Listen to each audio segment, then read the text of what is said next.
पृथ्वी के अशुद्ध से अशुद्ध जल को, पृथ्वी के अशुद्ध से अशुद्ध जल को, दूषित जल को, जैसे सूर्य देव की किरणें शुद्ध से शुद्ध बना देती हैं, अपने जैसा बना लेती हैं। अग्नि का कार्य यही है, प्रकाश फैलाना।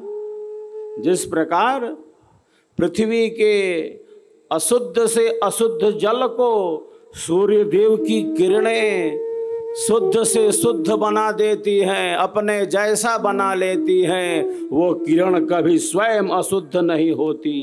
उसी प्रकार जो सद्गुरु का ज्ञान है, जो ब्रह्म विद्या की किरणें हैं, जो स्वर वेद का प्रकाश है, कैसा भी अंधेरा हो उसे दूर करने में बिल्कुल समर्थ है।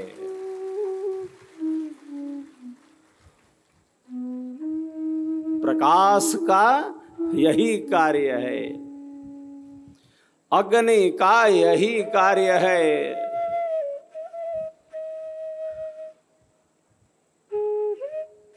अंधेरे को दूर करना, अज्ञानता का शमन करना,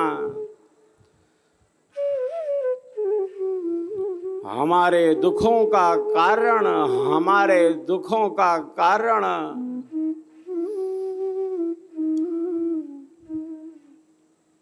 हमारा अज्ञान ही तो है, हमारा अहंकार ही तो है।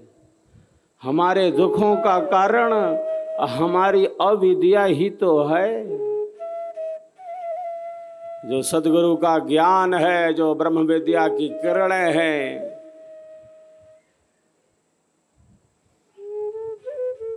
जो स्वर वेद का प्रकाश है, इसी प्रकार से तो हमारे अंतःकरण का अंधेरा दूर हो जाता है। एक जो भक्त हैं, जिज्ञासु हैं, एक आर्त हैं, एक अर्थार्थी हैं, और एक जो भक्त हैं वो ज्ञानी भक्त हैं। तो गुरु शिष्य का जो संबंध है वह बहुत ही निराला है। ये सबसे पवित्रतम संबंध है, ये सबसे श्रेष्ठ संबंध है, गुरु और शिष्य का संबंध। और हमारी जो भारतीय संस्कृति है, जो विश्व की आदि संस्कृति है,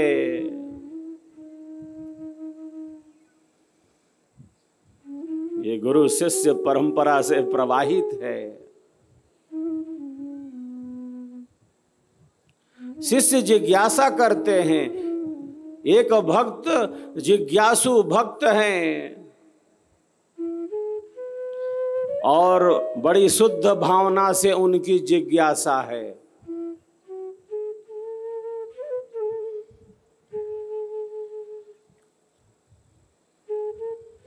जिज्ञासा का अभाव न हो, जिज्ञासा बड़ी वस्तु है। और जिज्ञासा के पीछे केवल आत्म कल्याण का ही चिंतन हो, जिज्ञासा के पीछे केवल संशय भ्रम की निवृत्ति की ही सदप्रेरणा हो। मैं ऐसी जिज्ञासा कर सकता हूं, देखो, प्रदर्शन के लिए नहीं जिज्ञासा। जिज्ञासा प्रदर्शन के लिए नहीं, जिज्ञासा केवल आत्म कल्याण की इच्छा लिए, हमारा संशय दूर हो, हमारे भ्रम की निवृत्ति हो और हम ज्ञान के प्रकाश के साथ निरंतर गति करते रहें। इसीलिए जिज्ञासु भक्त है।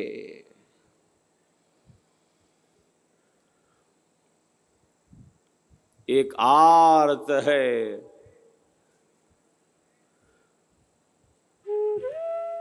जो दुखों से दूर होना चाहते हैं, अर्थार्थी हैं जिन्हें भौतिक सुख और संसार की कामनाओं की सिद्धि चाहिए। और जो ज्ञानी भक्त है वो केवल ज्ञान में ही निमग्न रहता है। वो जानता है ये शरीर, ये संसार क्या है। वो लौकिक मांग नहीं करता, वो अध्यात्म में ही स्थित हो जाता है। इतना श्रेष्ठ होता है वह। संसार में सुख मिले, संसार में दुख मिले, वो जैसे बिल्कुल सहज हो। वो कामनाओं से बंधा नहीं, कामनाओं का दास नहीं है। ऐसा निराला भक्त है जो श्रेष्ठ शुभ कामनाएं हैं, उन कामनाओं की अवश्य सिद्धि होनी चाहिए।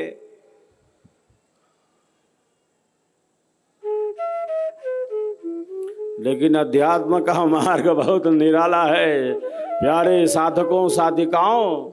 अध्यात्म का मार्ग बहुत निराला है। बहुत बार हमारी कामनाएं पूर्ण नहीं भी हो सकती हैं। अनेकों कारण हैं, प्रारब्ध है, भिन्न भिन्न स्थितियां हैं।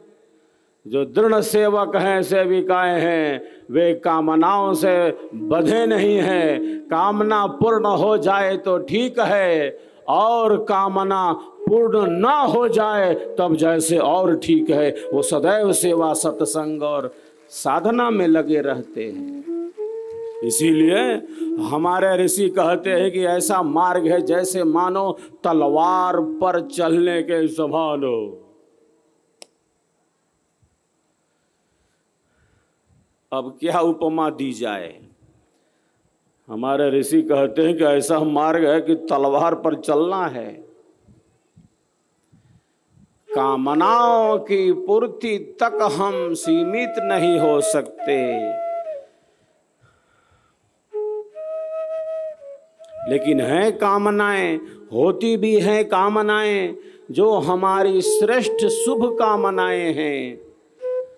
हमारी जो श्रेष्ठ शुभ कामनाएं हैं, मैं प्रायः कहता रहता हूँ, उन श्रेष्ठ शुभ कामनाओं की अवश्य ही सिद्धि होनी चाहिए, अवश्य ही पूर्ति होनी चाहिए, अवश्य ही वे कामनाएं पूर्ण होनी चाहिए।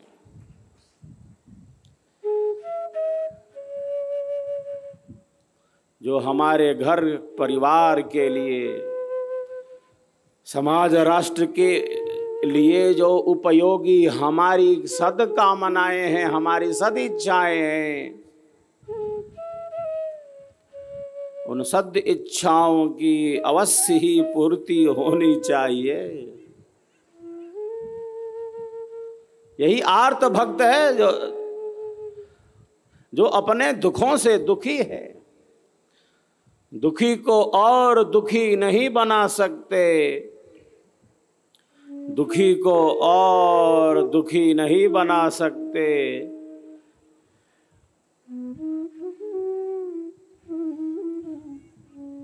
बल्कि दुखियों का दुख हम कैसे कम कर सके, यही चिंतन तो उपयोगी चिंतन है।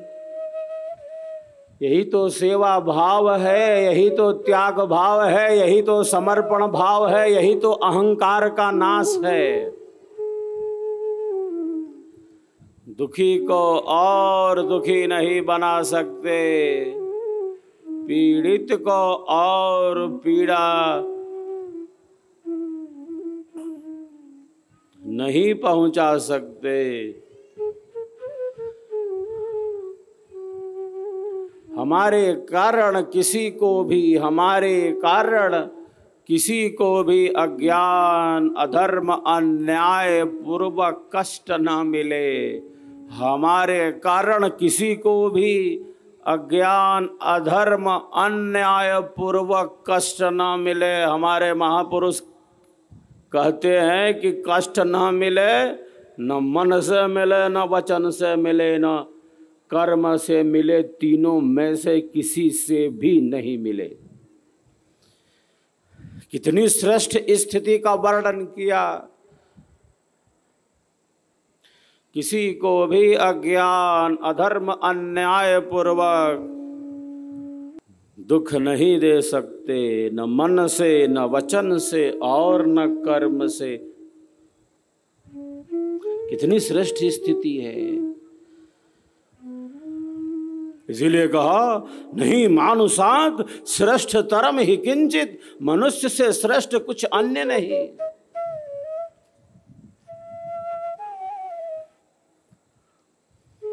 इतनी अपार शक्ति ईश्वर ने हमारे भीतर दी है। जो है उसी का अनुभव करना है, नहीं है ऐसा नहीं कह सकते। प्रकाश नहीं है ऐसा नहीं कह सकते। अरे बादलों ने घेर रखा है सूरज की रोशनी को, ये बादल कब तक घेरे रहेंगे सूर्य के प्रकाश को? प्रकाश नहीं है ऐसा थोड़ी, वो है। अरे कुछ है ऐसा जिसने ढक लिया है उस प्रकाश को।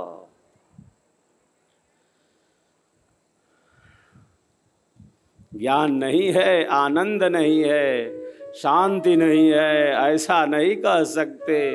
है भरपूर, हमारे भीतर ही है वो अनंत की शक्ति। हम सबके भीतर है अनंत की ऊर्जा, हम सबके भीतर है वह परम सत्य। हमारे महापुरुषों ने, हमारे अमर सद्गुरुदेव ने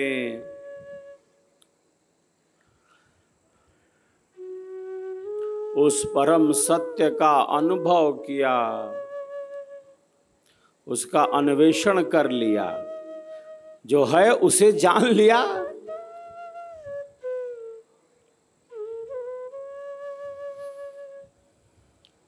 ज्ञान नित्य है, जैसे परमात्मा नित्य है।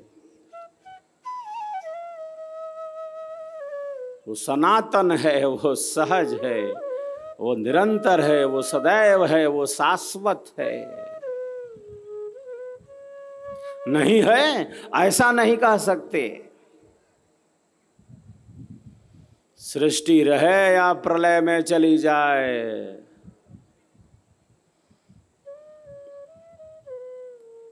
प्रलय में कैसा अंधेरा है। कोई अमावस की रात है क्या? बादलों से भरी घोर अंधेरी रात, अंधेरे से ढका हुआ अंधेरा, तमस से आच्छादित तमस। प्रलय में इतना अंधेरा छा गया, अंधेरे से अंधेरा ढका हुआ है। तमस से आच्छादित तमस, अंधेरे से ढका हुआ अंधेरा। उस अंधेरे से ढके हुए अंधेरे में जो परम प्रकाश स्वरूप है, परम ज्ञान, परम आनंद, परम शांति स्वरूप परमात्मा है, वो तो सदैव ही विद्यमान है, वो तो सदैव ही स्थित है। वो नित्य है, सनातन है, सहज है, निरंतर है, सदैव है, शाश्वत है। परमात्मा नित्य है तो ब्रह्म विद्या भी नित्य है और सद्गुरु भी नित्य है। इसीलिए तो हम नित्य अनादि सद्गुरु का जय घोष करते हैं।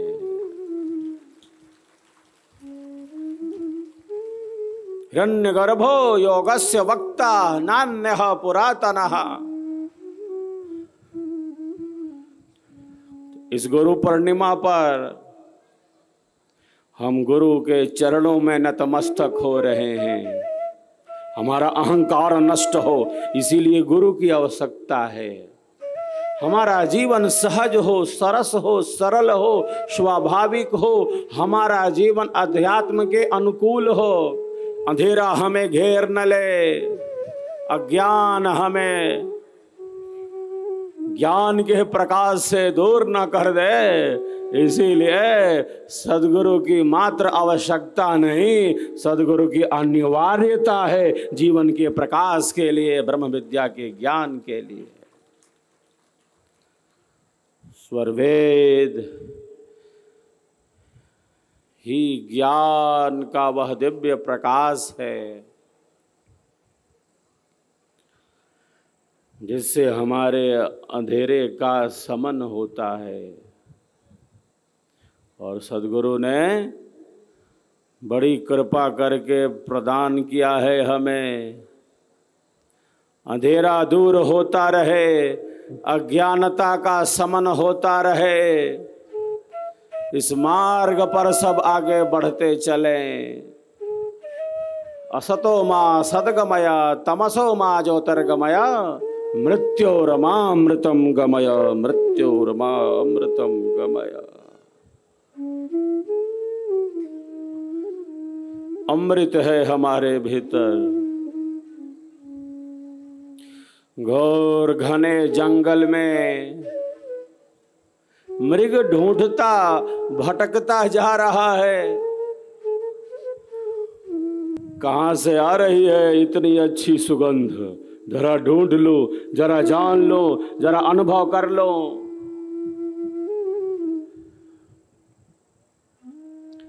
घोर घने जंगल में मृग व्यग्र होकर, बेचैन होकर, सुगंधि की तलाश में यत्र तत्र भटकता जा रहा है।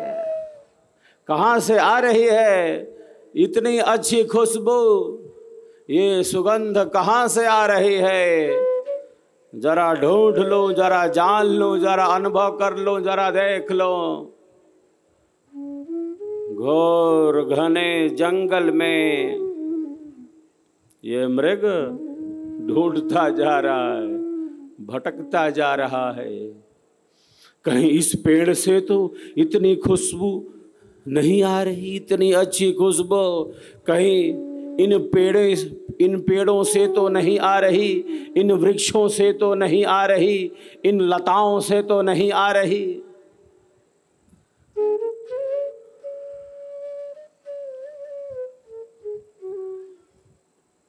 पर्वत के ऊंचे शिखर से जलप्रपात है, जलप्रपात प्रवाहित होता जा रहा है पर्वत के ऊंचे शिखर से। घोर घने जंगल में, घोर घने जंगल में ये मृग ढूंढता भटकता जा रहा है।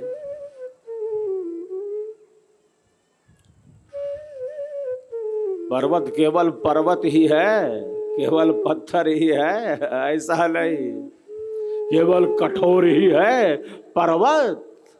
अरे वहां प्रेम की धारा है, वहां नदियों का प्रवाह है, वहां नदियों का मुख्य स्रोत है। झरने के समीप जो वृक्ष हैं, जो लताएं हैं, जो औषधियां हैं, जरा चलूं वहां पर, कहीं वहां से तो इतनी अच्छी खुशबू नहीं आ रही। पर्वत के समीप जो वृक्ष हैं, जो लताएं हैं, जो औषधियां हैं, झरने के समीप कहीं वहां से तो इतनी अच्छी खुशबू नहीं आ रही। जरा ढूंढ लूं, जरा जान लूं, जरा अनुभव कर लूं, जरा देख लूं। घोर घने जंगल में मृग व्यग्र होकर, बेचैन होकर भटकता जा रहा है। साहेब की वाणी क्या कहती है, जो गुरुओं के भी परम गुरु हैं, साहब क्या कहते हैं? आज गुरु पूर्णिमा पर हम गुरु परंपरा को नमन करते हैं, वंदन करते, अभिनंदन करते हैं, समर्पित हो जाते हैं। अहंकार के समन के प्रति अत्यंत जागरूक हो जाते हैं। कस्तूरी कुंडल बसे, साहेब कहते हैं, कस्तूरी कुंडल बसे, मृग ढूंढे वन माही, मृग ढूंढे वन माही। ऐसे घट घट राम हैं, ऐसे घट घट नाम हैं, दुनिया देखे नाही, दुनिया जानत नाही।